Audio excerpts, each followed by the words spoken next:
অবশেষে আওয়ামী লীগ নিষিদ্ধ। আন্তর্জাতিক অপরাধ ট্রাইব্যুনালে গণহত্যার বিচার কার্য শেষ না হওয়া পর্যন্ত বাংলাদেশ আওয়ামী লীগের সকল কার্যক্রম নিষিদ্ধের সিদ্ধান্ত নিয়েছে অন্তর্বর্তী সরকার। গতকাল রাতে উপদেষ্টা পরিষদের বিশেষ বৈঠকে এই সিদ্ধান্ত হয়। আওয়ামী লীগ নিষিদ্ধের দাবিতে বিভিন্ন সংগঠনের অবস্থান কর্মসূচি চলার মধ্যেই সরকারের তরফে এই সিদ্ধান্ত জানানো হয়। গত 9 মাসে বাংলাদেশে আওয়ামী লীগ এক প্রকার আসলে নিষিদ্ধের পর্যায়ে, সেটা আনুষ্ঠানিকভাবে গতকালকে উপদেষ্টা পরিষদের বৈঠকে সিদ্ধান্ত নেওয়া হয়েছে। আগামী কর্মদিবস অর্থাৎ সোমবার, আজকে সরকারি ছুটি, বৌদ্ধ পূর্ণিমার বন্ধ, সোমবারে হয়তো এ বিষয়ে প্রজ্ঞাপন জারি হবে। বিশেষ করে সন্ত্রাস বিরোধী আইনে আওয়ামী লীগ একটি সন্ত্রাসী সংগঠন, এরকম আখ্যা দিয়ে প্রজ্ঞাপনটি জারি হবে।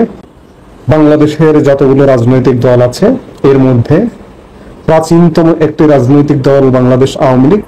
1949 সালের 23শে জুন পূর্ব পাকিস্তান আওয়ামী মুসলিম লীগ নামে দলটির যাত্রা শুরু হয়।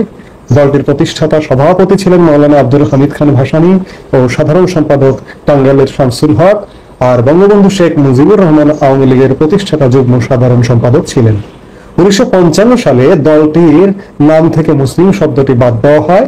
দীর্ঘ রাজনৈতিক পরিক্রমায় 1971 সালের মুক্তিযুদ্ধেও দলটি নেতৃত্ব দিয়ে বাংলাদেশ স্বাধীনতায় গুরুত্বপূর্ণ অবদান রাখে। দীর্ঘ চড়াই উতরায় পেরোনো একটি রাজনৈতিক দল আওয়ামী লীগ। এর আগেও আছে, 2025-এ যখন নিষিদ্ধ হলো, এর আগেও পাকিস্তান পিরিয়ডে 2বার নিষিদ্ধ হয়েছে। প্রথমবার নিষিদ্ধ হয় 1958 সালে। পাকিস্তানের প্রথম সামরিক শাসক হিসেবে আইয়ুব খান ক্ষমতা নেওয়ার পর সব রাজনৈতিক দল নিষিদ্ধ করেন। সেই হিসেবে আওয়ামী লীগও নিষিদ্ধের তালিকায় পড়ে যায়। এরপর 1971 সালের 26শে মার্চ পাকিস্তানের তৎকালীন প্রেসিডেন্ট ইয়াহিয়া খান জাতির উদ্দেশ্যে দেওয়া এক ভাষণে আওয়ামী লীগ নিষিদ্ধ ঘোষণা করেছিল। আবার স্বাধীন বাংলাদেশে আওয়ামী লীগ নিজেরাই, আওয়ামী লীগ তখন ক্ষমতায়, বাকশাল গঠিত হয়েছিল 1975 সালের 24শে ফেব্রুয়ারি। সেই বাকশাল গঠন হবার কারণে বাংলাদেশের সব রাজনৈতিক দল বিলুপ্ত ঘোষণা করা হয়। সেই তালিকায়, বাকশালের তালিকায় বা বিলুপ্তের তালিকায় আওয়ামী লীগও পড়ে গিয়েছিল।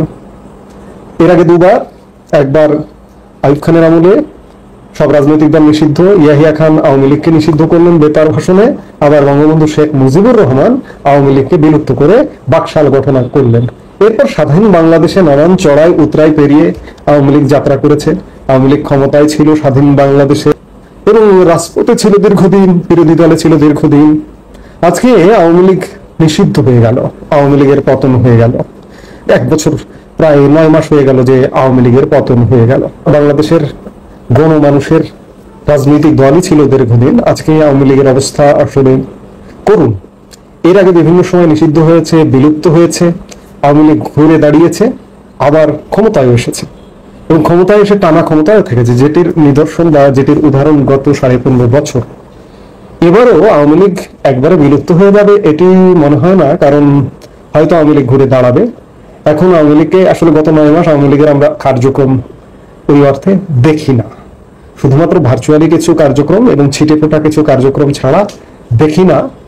এর একটি প্রধানতম কারণ এবং আওয়ামী লীগ পতনের প্রধানতম কারণ, সরকারের পতনের প্রধানতম কারণ দেশি বিদেশি মেটিকুলাস ডিজাইন ইত্যাদি বিভিন্ন কিছু বলা হয়, কিন্তু দল হিসেবে আওয়ামী লীগেরও অনেক দায় আছে, অনেক দোষ আছে। আওয়ামী লীগ 2008 সালের নির্বাচনে ক্ষমতায় এলো। এরপর 2009 সালের শুরুতে, জানুয়ারি মাসের একদম শুরুতে সরকার গঠন করলো। 5টা বছর আওয়ামী লীগ কিন্তু ঠিকই ছিল, জনগণের মাঝেই ছিল এবং আওয়ামী লীগ ত্যাগীদের নিয়েই ছিল। আওয়ামী লীগের যারা দীর্ঘদিনের রাজনীতিবিদ তারা ছিলেন। কিন্তু এক টার্ম চলে যাওয়ার পরই 2009 থেকে 2014 যে ইলেকশনটা হলো, এর ফলে 14 থেকে 24 আওয়ামী লীগ আস্তে আস্তে মাটি থেকে দূরে সরে যাওয়া শুরু হয়েছে। আওয়ামী লীগের যারা নিবেদিত প্রাণ, যারা ত্যাগী রাজনীতিবিদ, তাদেরকে আস্তে আস্তে সাইড লাইনে পাঠানো শুরু হয়েছে। ত্যাগীরা তো সবসময় জনমুখী রাজনীতির কথা চিন্তা করে, ত্যাগীরা তো সবসময় কল্যাণের রাজনীতির কথা চিন্তা করে, ত্যাগীরা তো সবসময় সেবার রাজনীতির কথা চিন্তা করে। আজ থেকে প্রায় 10 বছর আগে এই যে যারা সেবা, কল্যাণ, গণমুখী, তাদেরকে আসলে সরিয়ে দেওয়া হয়েছে। সরিয়ে কারা দিয়েছে? দুর্বৃত্তরা, ব্যবসায়ী, আমলা, এটা সেটা, যারা কখনো বাংলাদেশকে ধারণ করে না, আওয়ামী লীগকে ধারণ করে না, তাদের একটা ক্লাবে পরিণত হয়েছিল, এলিট ক্লাবে পরিণত হয়েছিল আওয়ামী লীগ। এই এলিট ক্লাবে পরিণত হবার কারণে আওয়ামী লীগের রাজনীতিতে ভালো মানুষজন আসলে দাঁড়াতে পারেনি। আবার বিরোধী মত দমনে এমন দমন করেছিল, আওয়ামী লীগ আজ থেকে 1 বছর আগে কল্পনাও করেনি যে আজকে আওয়ামী লীগের 1 বছর পরে এই পরিণতি হবে। যদি কল্পনা করতো তাহলে সবাইকে সহ অবস্থান নিয়েই থাকতো। আজকে আওয়ামী লীগের এই করুণ অবস্থা, আওয়ামী লীগ নিষিদ্ধ হয়ে গেল। আওয়ামী লীগ নিষিদ্ধ হয়ে গেল, আবার এটিও বলতে হবে যে আওয়ামী লীগ নিশ্চিতভাবে ঘুরে দাঁড়াবে, কারণ নিষিদ্ধ তো হয়, অনেকেই নিষিদ্ধ হয়। যেমন জামাত গত বছরের 29শে জুলাই নিষিদ্ধ হলো, নিষিদ্ধ করলো আওয়ামী লীগ হঠকারী সিদ্ধান্তে। ঠিক তার 5 দিনের মধ্যে 5 আগস্ট আওয়ামী লীগের পতন হয়ে গেল। আজকে যারা আওয়ামী লীগকে নিষিদ্ধ করছেন, এই নিষিদ্ধ খেলা খেলছেন, তারা আসলে একই সেই রাজনীতি, একই ধারা, একে ধরো ওকে মারো, ওকে মানে নিষিদ্ধ করো, একই ধারার রাজনীতি চর্চা হচ্ছে। আসলে আমরা যে একটা নতুন ধারার রাজনীতি প্রত্যাশা করি, সেই জায়গাটাই সেই আশায় আসলে গড়ে বালি। সেই জায়গায় আওয়ামী লীগ নিষিদ্ধ করা হলো, কিন্তু আওয়ামী লীগের যারা আওয়ামী লীগ করে তারা তো রাতারাতি মারা যাবে না। আজকে আওয়ামী লীগের দুর্বৃত্তরা বা যারা দুষ্ট, যারা ক্ষতি করেছে, আওয়ামী লীগের ক্ষতি করেছে, দেশের ক্ষতি করেছে, দেশের সম্পদ পাচার করেছে, তারা তো ধরাছোঁয়ার বাইরে, তারা তো পলাতক বিদেশে। এবং সেই পার্সেন্টেজটা আমার কাছে মনে হয় যে 1% হবে না, কিন্তু বাকি 99% মানুষ তো বাংলাদেশে আছে। আপনি নিষিদ্ধ করলেন, কিন্তু তাদেরকে কি আপনি রাতারাতি জামাত বানাতে পারবেন, এনসিপি বানাতে পারবেন, কিংবা বিএনপি বানাতে পারবেন? বিএনপি কদিন আগে সদস্য সংগ্রহ কার্যক্রম ঘোষণার ক্ষেত্রে বলেছে যে আওয়ামী লীগের যারা ক্লিন ইমেজ অনেক আগেই ভুল বুঝতে পেরে সরে গেছে, তারা বিএনপিতে যোগদান করতে পারবে।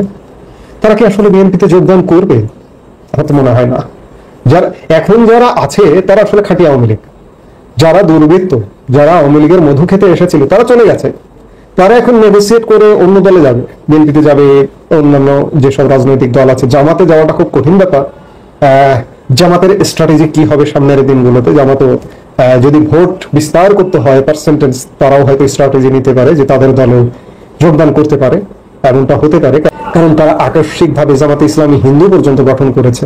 জামাতে ইসলামী হিন্দু যারা করছে, তারা তো হঠাৎ করেই জামাতে ইসলামীতে যোগদান করেছে, এবং তাদের অনেকে হয়তো আওয়ামী লীগের সমর্থন করতেন বা আওয়ামী লীগে ভোট দিতেন, আওয়ামী লীগ করতেন। তাদের রাজনৈতিক দলগুলোর প্রসার করতে হলেও আওয়ামী লীগের লোকজন নিতে হবে, এখন সেটাই বিষয়। তবে আসার কথা, কাউকে নিষিদ্ধ করে আটকে রাখা যায় না। এর আগে একবার নিষিদ্ধ, 2বার বিলুপ্ত হবার পরেও আওয়ামী লীগ ঘুরে দাঁড়িয়েছে, আওয়ামী লীগ ক্ষমতায় এসেছে, আবারও ঘুরে দাঁড়াবে। তবে এখন যেহেতু আওয়ামী লীগে গত 10 বছর বিশেষ করে সকল পর্যায়ে ত্যাগী নেতৃত্বের অভাব, কিন্তু আসার কথা হচ্ছে যে ত্যাগী নেতৃত্বের অভাব আছে, কিন্তু যারা এই যে রাগ করে, ক্ষোভ করে, দুঃখ করে সরে গেছে, তারা হয়তো এখন সরব হয়ে উঠবে।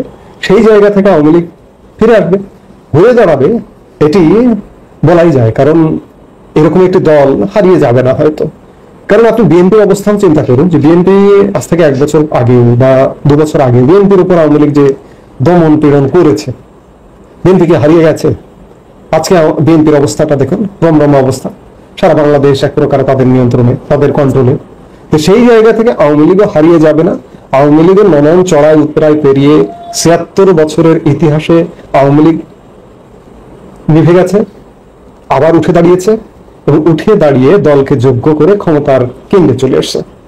কাজেই আওয়ামী লীগও এই ক্রান্তিকাল সহ্য করে, ক্রান্তিকাল পাড়ি দিয়ে পেরিয়ে ক্ষমতায় আসবে আবারও হয়তো, কিন্তু সেটি কতদিন এটি এই মুহূর্তে বলা কঠিন। কারণ আওয়ামী লীগ নেতৃত্ব, আওয়ামী লীগ আজকের যে পরিস্থিতি, এটাকে কিভাবে ফেস করবে, এটাকে কিভাবে মোকাবেলা করবে, সঠিক রাজনীতির উপরে ডিপেন্ড করবে আওয়ামী লীগের ফেরা। এই মুহূর্তে এই পর্যন্ত। সবাই ভালো থাকুন, সুস্থ থাকুন।